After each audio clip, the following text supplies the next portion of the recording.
Desde 1983, Nissan ensambla vehículos premiados para ti aquí en Estados Unidos. Y este verano, estamos comprometidos a mantener nuestra línea accesible y libre de nuevos aranceles. Es por eso que bajamos el MSRP en nuestro más vendido Rogue y Pathfinder, para que puedas tener el auto que quieres al precio que quieres, sabiendo que Nissan está aquí para ti.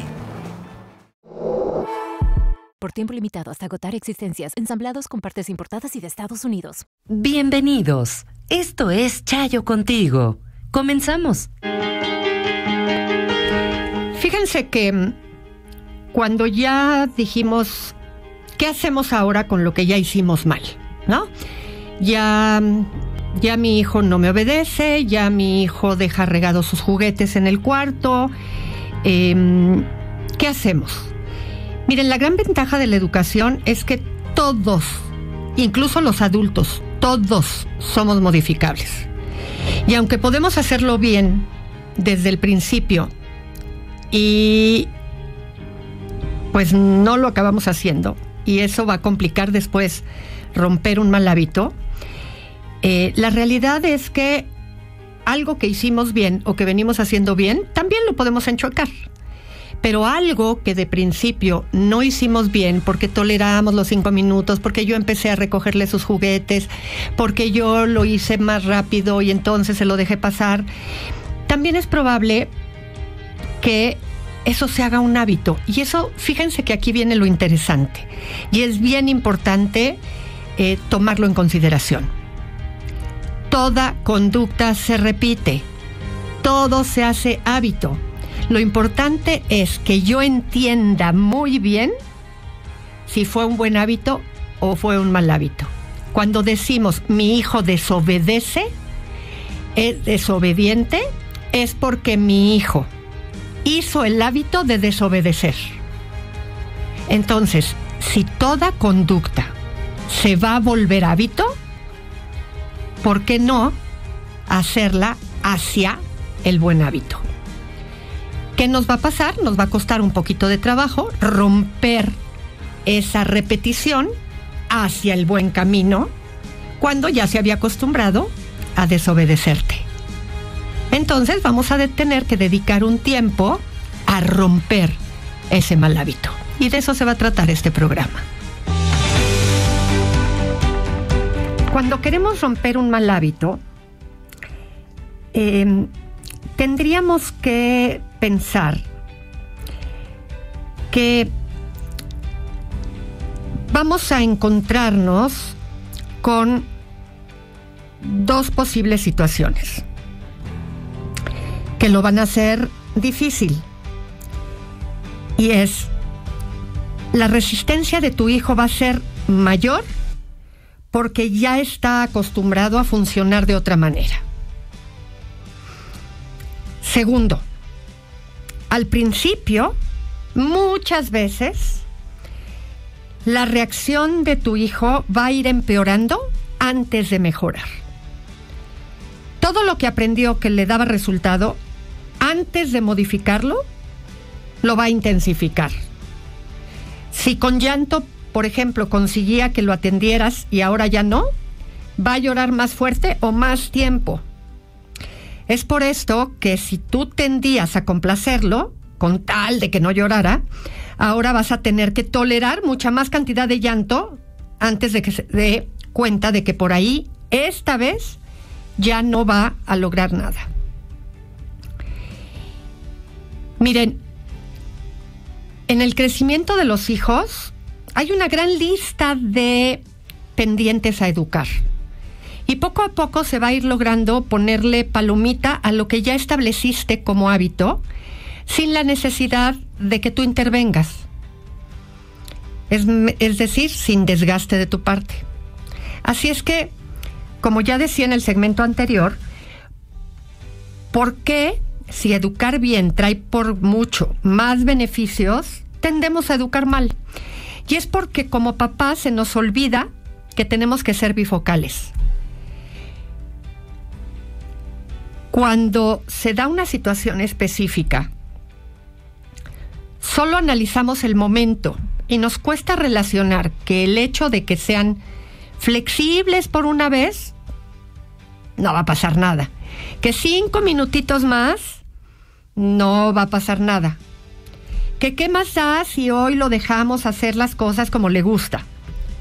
Que todos merecemos una segunda oportunidad. Todas esas cosas nos las estamos diciendo y todo eso no nos damos cuenta que va a traer repercusiones importantes después. Siempre que solo vemos lo inmediato, nos estamos equivocando. Porque eso, que solamente es lo inmediato, está dejando un precedente para el niño que más adelante sabe que si papá y mamá ya me dejaron una vez, mañana voy a recurrir a lo que me permitieron ayer y por lo tanto voy a volver a pedir lo mismo.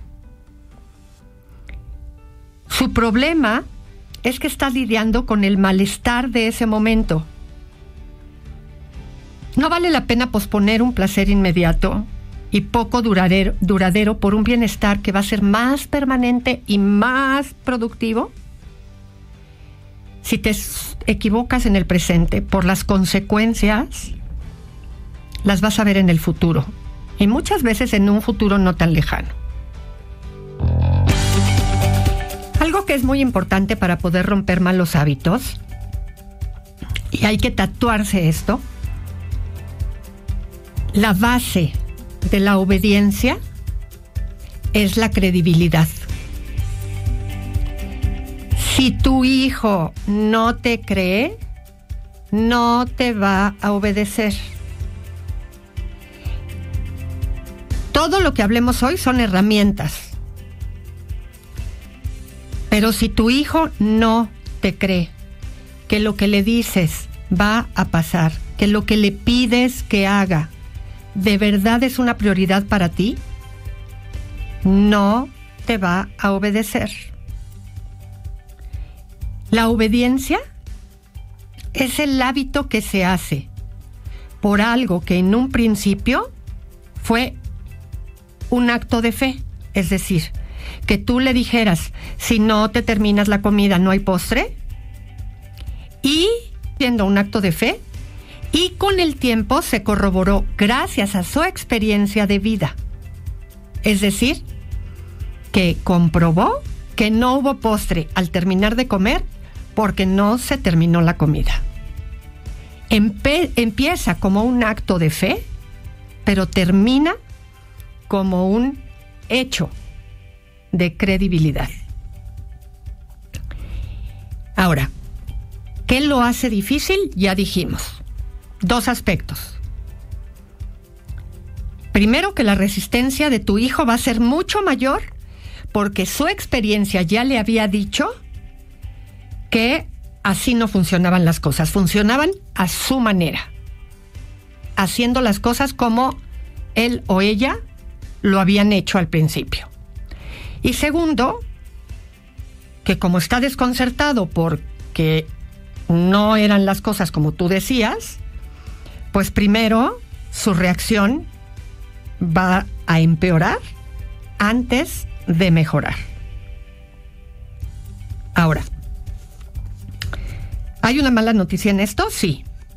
Es que para que un niño rompa un mal hábito, primero tú tendrás que tolerar la intensidad ante la respuesta para poder lograr el cambio de la conducta, pero esto tiene una ventaja y una desventaja, como todo en la vida.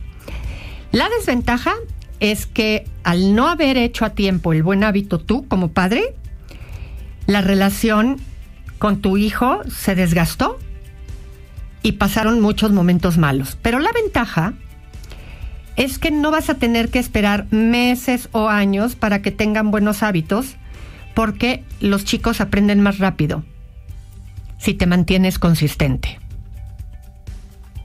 Y esa es la ventaja. Y es justo la consistencia, ese ingrediente final para que rompan el mal hábito y que sea un éxito lo que estás haciendo. Va a haber ocasiones en las que el cambio se dé con mayor resistencia y eso va a depender del tema del que se trate en el que tienes que romper el mal hábito.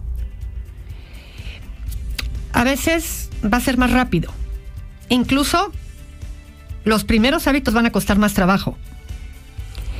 Los siguientes van a costar menos. ¿Por qué? Porque ya empezaste a crear frente al niño una reputación de que de verdad estás decidida a modificar los hábitos y que a ti ya no se te desobedece.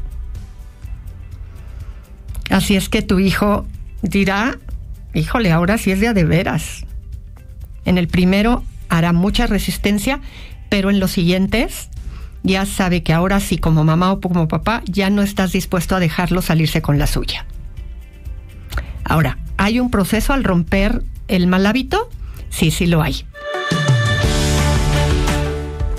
¿Cuál es el proceso para romper el mal hábito? Primero, el niño tiene que descubrir que el asunto ya no se resuelve con la conducta que había presentado, y para eso debes estar dispuesto a dejar cualquier otra actividad en segundo plano, incluso sacrificarla, con tal de que el niño se dé cuenta que esta vez ya no como antes. Segundo paso, recordarle al niño la experiencia anterior cuando está otra vez frente a la situación. Y tercero, supervisar la conducta de manera que se repita lo necesario para ir logrando una respuesta apropiada, ya sin resistencia. Mientras no hayan logrado el tercer paso, no se pueden hacer excepciones, porque corres el riesgo de retroceder y cada vez vas a tener que volver a empezar. Y el desgaste va a ser mayor porque va a aumentar la resistencia de tu hijo. Vamos a un ejemplo. La mamá quiere que el niño levante los juguetes que dejó tirados cuando termina de jugar, pero está acostumbrada a llorar, a gritar, a pelear y todo lo demás que ustedes conocen, que hace que lo regañen y con mucha frecuencia los juguetes quedan regados. Acabas dejando a tu hijo castigado, pero el tema no se resuelve. Así es que esta vez, como ya quieres que el tema se resuelva, decides que a partir de ese momento, cuando llames a tu hijo o hija para que recoja los juguetes, no le vas a permitir que salga del cuarto hasta que todo esté en su lugar. Bueno, vamos a revisar un escenario. Se niega a recoger los juguetes y comienza a llorar como siempre lo hace, mientras que tú cierras la puerta, te quedas adentro, vigilando que tu hijo no tenga posibilidades de abandonar la situación. Esto se da en medio de todo tipo de comportamientos en los que tú únicamente intervienes para evitar conductas peligrosas, ¿ok? De seguro no hará nada más que llorar, incluso recurrirá a situaciones como quererte agredir, aventar objetos, insultar, y de llorar pasa a suplicar, a pedir por favor y a todo lo que se le pueda ocurrir, pero no va a aceptar recoger los juguetes. Y después de rato largo, muy probablemente acaba levantándolos. Tú perdiste tiempo, no pudiste hacer tus demás pendientes, pero terminó por levantarlos. Ahí se logró éxito. Este fue uno de los escenarios. Regresemos, pero ahora con otros dos posibles escenarios, porque aquí, a pesar de todo, lo lograste.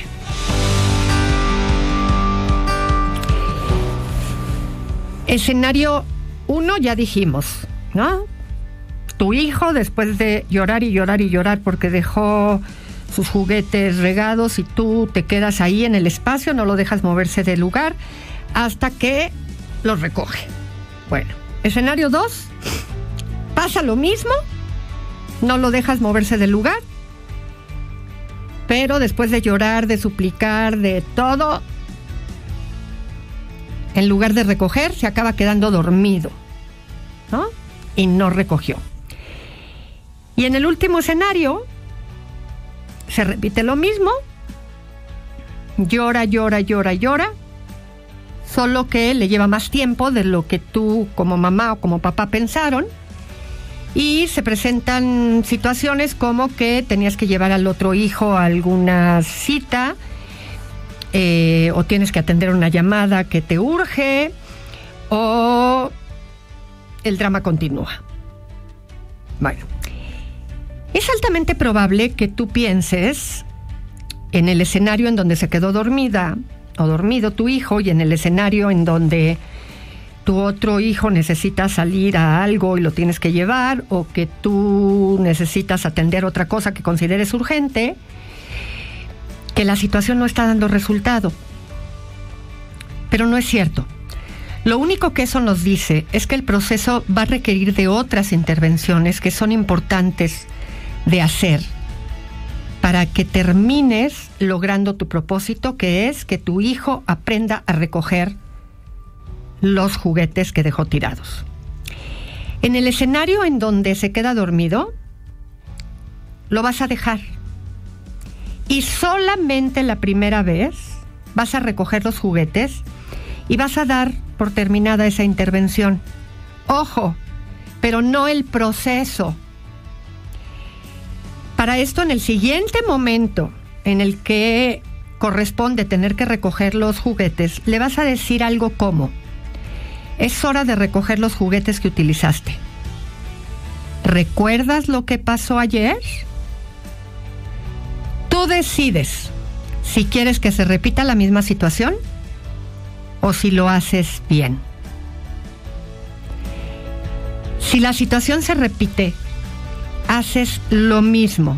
Se quedan ahí solo para verificar que tu hijo no tenga la oportunidad de salir de la habitación. Y si esta vez su resistencia la lleva hasta el punto de terminar, aquí la diferencia es que cuando despierte, deberá de volvérsele a pedir que recoja antes de realizar cualquier otra actividad. Cuando un niño se acaba quedando dormido y no hizo lo que se le pidió, es importante tomar en consideración que como parte del proceso tiene que descubrir que aunque no hizo lo que se le pedía, tampoco pudo hacer ninguna otra actividad que hubiera preferido. Y eso es lo importante. Con frecuencia este es un paso intermedio por el que vamos a atravesar en la casa. Y antes de llegar a donde quieren, eso no significa que no están logrando nada. El objetivo más importante no es que los juguetes estén recogidos, sino que el niño sepa que cuando no hace lo que se le pide, tampoco pudo hacer ninguna otra cosa. Hasta aquí hemos realizado o revisado 3 opciones por un solo ejemplo. Cuando tu hijo recoge los juguetes después de haber llorado muchísimo porque no le permitiste no hacerlo. En el segundo se acabó quedando dormido y tampoco no los recogió. En el primero sí los recogió, pero después de mucho. Después no los recogió porque se acabó quedando dormido después de mucho. Y en el tercero, te acaba ganando el tiempo porque tienes que salir a llevar a otro hijo a algo, o tú tienes que tomar una llamada, o en fin. Bueno, en este caso es que sepas que cuando vas a dar inicio a este tipo de reversas en la educación, es importante que evites generar expectativas respecto a cuánto crees que le llevará a tu hijo recapacitar, tanto en cantidad de tiempo como en conductas que va a presentar en su intento para evitar la situación, porque con frecuencia tienden a superar lo que tú calculabas y esto puede hacerlos titubear. Vamos a suponer que en este escenario tú le dijiste a tu hijo que no sale del cuarto hasta que recoja sus juguetes, pero resulta que no accede a pesar de que han pasado 3 horas y es tiempo de llevar a la hermana a la clase de ballet. Es muy importante que continúes sin moverte de la situación. Es posible que busques a alguien que te ayude a llevar a la otra hija a la clase de natación, pero en el caso de que no haya manera, le expliques a su hermana que esta vez no se va a poder ir a la clase de natación. Porque entonces todo el esfuerzo que hiciste se vuelve inútil. Y muy probablemente te estás preguntando qué culpa tiene la hermana de no poder ir por culpa del hermano. Bueno, lo primero que tienes que tomar en cuenta es que esta no va a ser la forma de vida de la familia. Es un momento de quiebre para poder reorientar una situación, y un momento de quiebre siempre necesita posturas más determinantes y es parte del costo de no haber puesto límites a tiempo.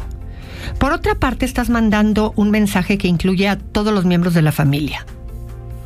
Nada es más importante que obedecer. Cuando tu hijo se da cuenta que tú preferiste dejar a su hermana sin ir al ballet con tal de cumplir con tu palabra, sabrá que en verdad no tiene alternativa.